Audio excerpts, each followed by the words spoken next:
Good morning! So, first things first. Prices are going to go up a little bit. Actually, parts have stabilised pretty well over the last 6 months. I've even seen a slight reduction in the cost of some parts. Some parts have vanished from one supplier, but then become really stable at another supplier. It's generally positive news. However, I've been absorbing as much of these costs as I can these last 2 years, and we've hit a point where my personal wage works out to be around 10% of the gross sale.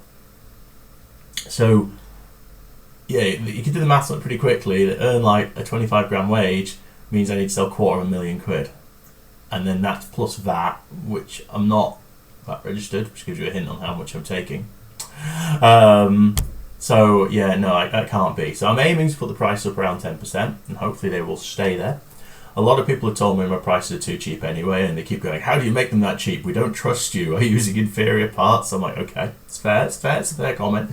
The reason I'm making them that cheap is because I'm not paying myself properly. So the idea is that if I put the wages up around, the costs up around 10%, and my wages are currently 10%, and I just take all of that for myself, I'm effectively doubling my wage, which brings it back to sort of a minimum wage of where it ought to be. It's nothing staggering, but I've never pretended with this company I'm trying to get super rich. I just want to earn a normal wage. So 20% of the gross will work for me, I think. I'll still in addition to that need to maybe double the amount of sales I'm making. But if I double my cut and double the sales, then I'm into a wage. Yay. So we're getting there. So that's the first thing. So you can see some changes. The second part of that is I go back and forward on this, whether to keep the prices the same on the website as on the e-sites like Amazon, eBay, Reverb, because then I make less money on the e-sites but more on the website. But when I do that, all things being equal, people tend to buy more on Amazon, which is more expensive for me, or they buy on eBay, which is more expensive for me. I don't mind. Buy on the platform you prefer. But it seems to steer people away from the website when I do that. Whereas when the website's a little bit cheaper, people come to the website more. So it sort of swings and roundabouts me, this one. But in addition, the details are important, but the charges keep going up on these websites. Reverb's charges are going up again, and they're always bombarding me to use their advertising or their bumps or whatever method. Everyone's got one. And the moment you do that, you're doubling your fees. And if you don't do that, you fairly harm your sales. So, I don't know. I mean, we're selling less on eBay, so I actually closed my eBay subscription for the first time in like nearly 10 years. I pay eBay £30 a month, or I did. I just thought I'm not getting value for money out of that anymore.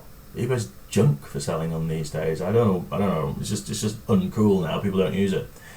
So I thought I'll have the £30 a month back from that, and I haven't regretted it at all, because I'm only selling 2 or 3 items a month on eBay. It's really shocking. There was a point at which it was 2 or 3 a day. Well, Amazon sell more, Reverb I'm going to put more effort into. So that's the boring business stuff. Boring. So this is a general purpose blog video, so I'm going to tell you everything that's happening, I'm going to update you, and I probably should have led with that, and just go through things. So some of you may know that my cat Batfink died earlier this year in March. Mysteriously, I no idea what happened to him. I came home and his spinal cord was severed in a way that left him with no bowel function. It cost me a load of money, and we put him to sleep rapidly in the end because there was nothing but experimental surgery to be done. He was very healthy, and he was my heart and soul, and it really, really broke me. Now, I don't have children, I just have cats. Batfink was incredibly special to me. It doesn't matter how or why, but it was more like losing a child than losing an animal. And that knocked me out. That's really set me back this year. So all of March, April, May, it's a blur to me, if I'm absolutely honest. I was just out of it drinking whiskey. I just couldn't even cope with the loss of my boy. I've sort of settled now. I'm still very sad, but I'm sort of going through the days, and we're progressing with the work on the pedals. And I'm going to get a giant back tattoo of him this winter, so that'll be fun. And I will show you all that when it's done. I've never had a tattoo before. I have rubbish pain tolerance and I'm going to cry a lot. But I remember seeing a really cool back piece once, and I loved it. It's the only tattoo I've ever loved. I'm very fussy, very finicky, and that's why I've never had a tattoo. It's the same with piercings. I didn't have piercings for the longest time, and I saw some with the industrial, and I really loved it, and I got it, and then it went infected, and I've never had one. But I poke, that was like poke holes in my ears now, but I quite like it. So moody and change things. So yeah, so that's Batfink really. And that's just how that is. That's one of the reasons I've struggled this year. The Grand Classic delivery has been very slow, but if I'm truthful, I mean, there's just a 3-month gap there where I'd just go in and tap at the computer and I didn't really know what I was doing. But we're on track with that. As part of that, I'm getting the machines wired in this week, the last of them. The pick and place is great. All the other things. I've talked about all this stuff on little videos on Insta and things. Not been on YouTube so much. I prefer YouTube, but it's. I think it always deserves longer videos like this waffly one. So basically, the electrician's coming in this week and next. So I'm just twiddling my thumbs at the moment. So yeah, that's it. Big tattoo there. That's delaying the news. What else have we got? So I might as well move on to the more interesting stuff. Some of you might have skipped ahead. I hope you're wise and have done. Now, once the Grand Classic is delivered, I am broke, because I haven't been selling stuff very much because I've been stressed with my cat. I haven't been pursuing the Grand Classic as fast as I could because I'm stressed with my cat. I just said that, didn't I? You see, I'm all over the place still. I haven't been promoting the hot boxes as I should do, so I don't even have a proper video of the 130. I launched it in January-ish, and I made a couple of tweaks to it in February, just making sure the process was right and the suppliers were right, because once you're in the mix, you find a couple of things where you're going, oh, that supplier's rubbish, or I don't want to wire it that way, I want to do it this way, it's a bit faster. And March hit. So, of course, I haven't even shot a video of the Hotbox 130. So, my plan, once we get this Grand Classic out of the way, is to focus on Hotboxes a bit, make a bit more noise about those, and also focus on the Quad Screamer, because, that's another one I haven't promoted properly, if we're truthful. The Quad Screamer is such an amazing pedal, and I pretty much made it, threw it out there, moved on to the Grand Classic, and it just washed away. And so I'm going to do a lot more promotion on that. Now, the idea at the time when I did that was I was going to go bam, bam, bam, and get like 3 pedals out and have a mini range.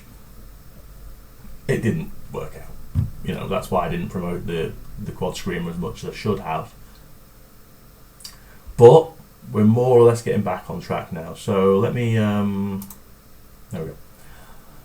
So once I've got the Grand Classic out, which isn't far away, I'm going to go back to the Tone Lord, which was always an important pedal for me, and release the Tone Lord 2, which, if I'm honest, is pretty much designed. I've got the prototype for this. The board layout's more or less done. This needs a week. It's nothing like the Grand Classic in launch. All the lessons I learned from that slow launch have gone into this. So I'm really just holding this up here. I've talked about it a little bit before. It's just an amazingly versatile clean boost. It expands on the original Tone Lord with more functions, more usability, and of course the export, which I keep changing the name of, but the daughter board system that goes on the inside. So that's going to be, I think that's going to be really, really cool. Now, the Quad Screamer, after that, I want to add that export system into the Quad Screamer. So there's another thing I want to say about the way I do launches. I'm always developing. Whichever pedal you get, please don't wait for the next version, because I'm going to show you the next version in a minute. Please do not wait for the next version. Now, I could be secretive and not tell you I'm doing a next version. I'll just pretend to you that the current version is the definitive version. Nothing is definitive with me, ever. Nothing will ever be definitive. That's how this works. But each incremental increase doesn't necessarily change the world. It depends. If you have a Tone Lord 1, you don't need a Tone Lord 2. Tone Lord 1's fine. It's a great pedal. The Tone Lord 2 is just an evolution with a few more bits. You only need a Tone Lord 2 if you haven't got one already, really. It's the same with the Quad Screamer. The Quad Screamer that I've launched, which comes in 2 different graphic designs, incidentally. But the same circuit.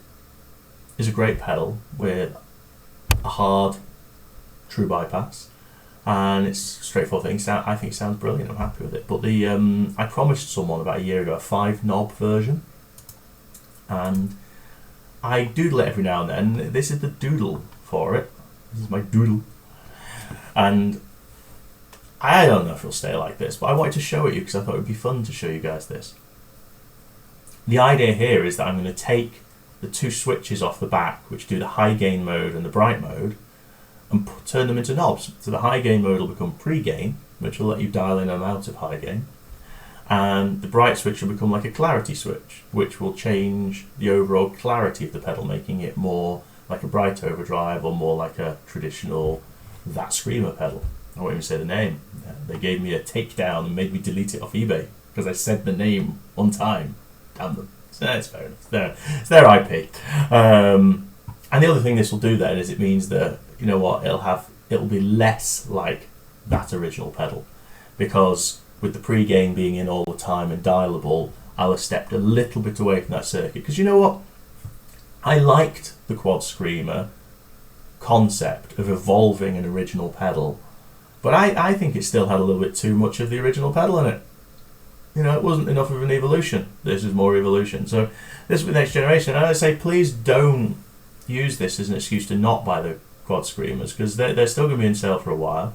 The current Quad Screamer, this Quad Screamer B or Quad Screamer 2, whatever the heck I'm going to call it, you know, is the same circuit. It's the same thing, but just more complicated.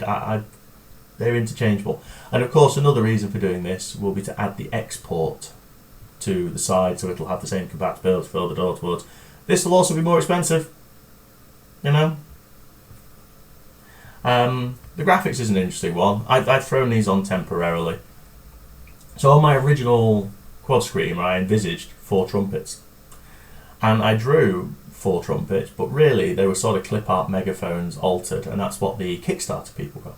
I didn't really like that.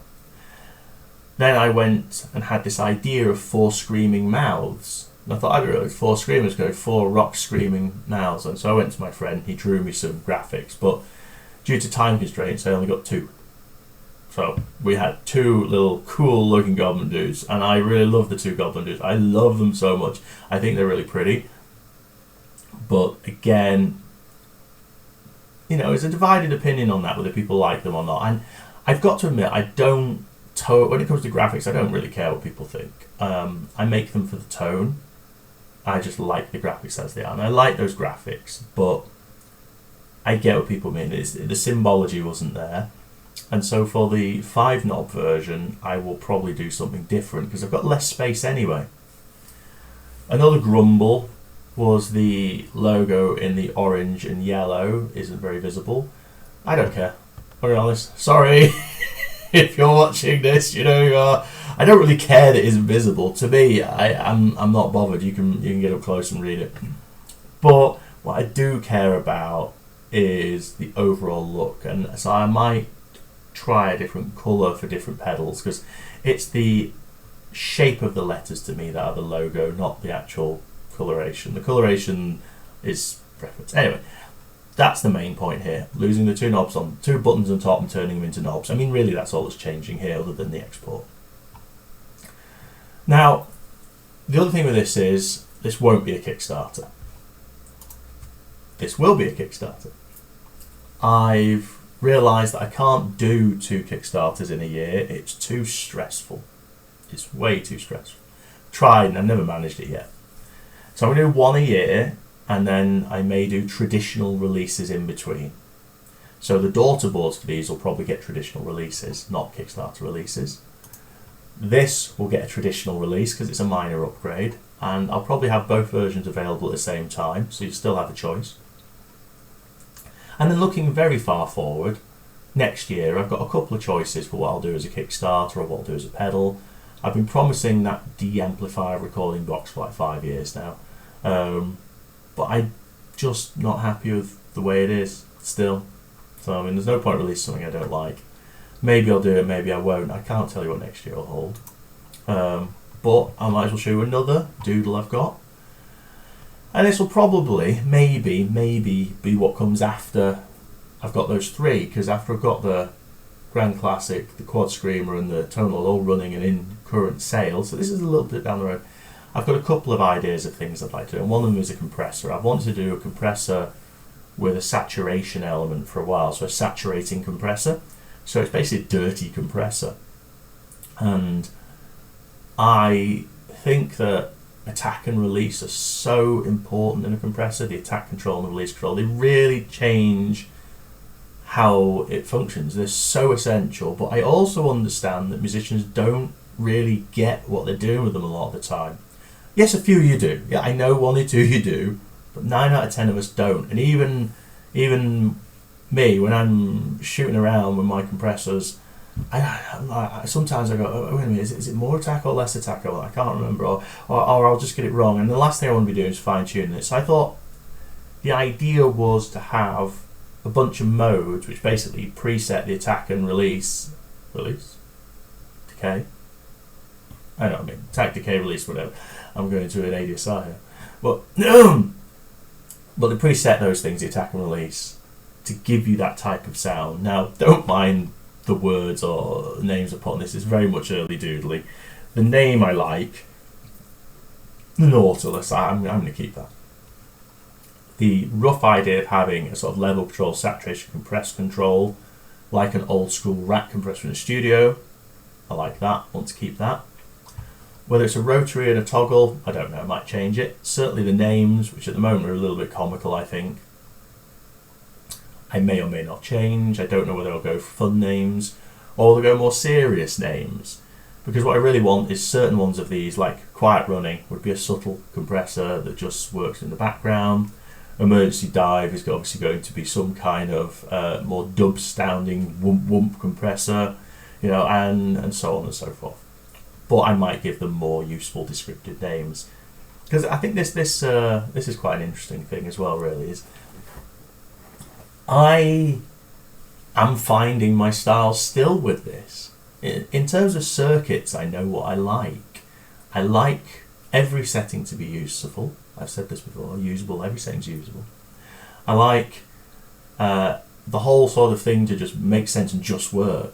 You know, hence the original sort of quad screameriness, where I've got that circuit in the background that compensates for the diodes. That was essential to me. Or the tone lord, where I made sure that there is no feedback and squeal. You can just turn it up and up and up and up, and it goes crazy. And so, circuit-wise, electronics-wise, that's my bag, is to give you only usable settings and make sure the junk isn't there. In terms of graphics and design, I'm not as settled, I've got to be honest. You know, hence why I've changed the quad screamer a few times. I think what I like is a certain sort of utilitarian, not quite sci-fi-ness.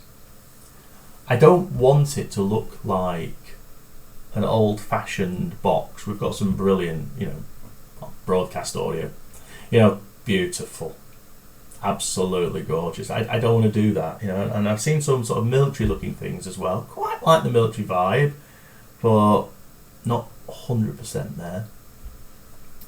I'm definitely not into more the sort of wild painted art look. That's not for me. I always feel like that detracts for what I'm doing. To be clear, not for everyone else. You know, for some people, that's part of the big sell point. For me, beautiful wild art on the front of these pedals detracts from the fact that they're a functional pedal and that the real art is the circuit. So how do I put a drawing on the front that adds, you know? And I like this. This is probably my favourite thing I've done. I like the use of bold colours because I think it helps differentiate pedals. But I also like the raw metal look because I think it's a sort of a no frills. I'm not wasting time on colours. Again, personal opinion, wasting. I get it's not everyone's, you know, it'd be boring if we all agreed. I like that sort of thing. So it's got a very bold, I don't know, that, you know, there's a bit of an 80s vibe with the bright colours, but not too much. There's not neon pink. There's a bright pink, there's a bright blue, but not a neon pink, neon blue. The use of white ink, I think, I love the use of white ink. I mean, it necessitates some compromise to make sure it works, but I like that. So I think yeah, sort of computer generated futuristic art with a certain childish vibe to it. I like the slightly chunky black lines to give the childish vibe. Chunky lettering. These things work for me. I may change my mind.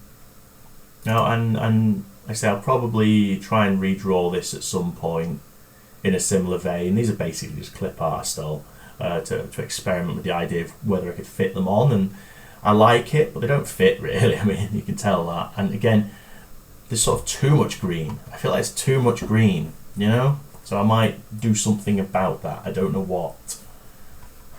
Because I like the colour here. And there's enough blue that you clearly is a blue pedal. Whereas that's so much green that although it's a green pedal, it's just nothing but green. It's like this is nothing but white. Probably end up white. Yeah. Again, the art I'm kind of doing for the Grand Classic, which, let me see if I can find it because I didn't open that one in advance. Underpower Corsica, Eternal Corsica, MG2 Grand Classic, might be that one. There we go. Yeah, let's go back to the Grand Classic. I haven't finished the art for this, but again, you can sort of see the multicoloured tone works, this idea. I've got the creams and the oranges. I'm going to put some more colour into this, I think, because I want the art to roll off the side and down. That's the thing I'm doing. So yeah, I think that's kind of where I'm at, sort of functional art. I'm probably going to add the coloured outlines to this as well if they work. I did that with the tonal, this black, white, black. I really like this black, white, black thing I've got going on here, where it's just tone here and there. It popped really well, and then I experimented with it a little on here, although it's got a yellow tinge, and I went, yeah, you know what? With a white outline on the black, that looks nicer. Plain black, I think is beaten by an outline, so I'm probably going to try that as a vibe for everything. Not sure about black, white, black, whether just black, white. I'm trying to settle a font there. But yeah, I think this is the most definitive one. So yeah, it gives you an idea I'm going with that. I've got some other pedal ideas, and I may pick one of them up. There is some delays and more interesting effects, which I might end up choosing instead of the compressor, but that compressor's been on my mind a while, so maybe that's next year's. So there we go. Enough waffle. I've waffled on. That's my blog so far. Any other interesting closing news? I don't know. My car's exploding. The gearbox, I think the bearing on it's collapsed, so I don't know where we're going with that. We've got more guitar shows coming up. We've got the Manchester Guitar Show, but by the time you watch this, it might be over and done. Manchester, Leeds, Liverpool, London, all the L's. I think we've got 4 more this year. Love doing the shows. We're retiring. Love doing them.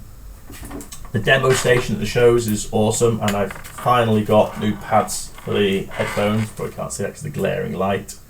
My studio phone, so they're more comfortable and you'll hear better tone when you're demoing pedals at the shows. Otherwise, yeah, I suppose where we're at, it's just gone 9 o'clock, so I need to pack this off, upload it, finish my brew, and get my arse to work and do something useful. So thank you for putting up with my waffle. It was a very long, waffly one, but I just wanted to. It was self-indulgent. See you soon.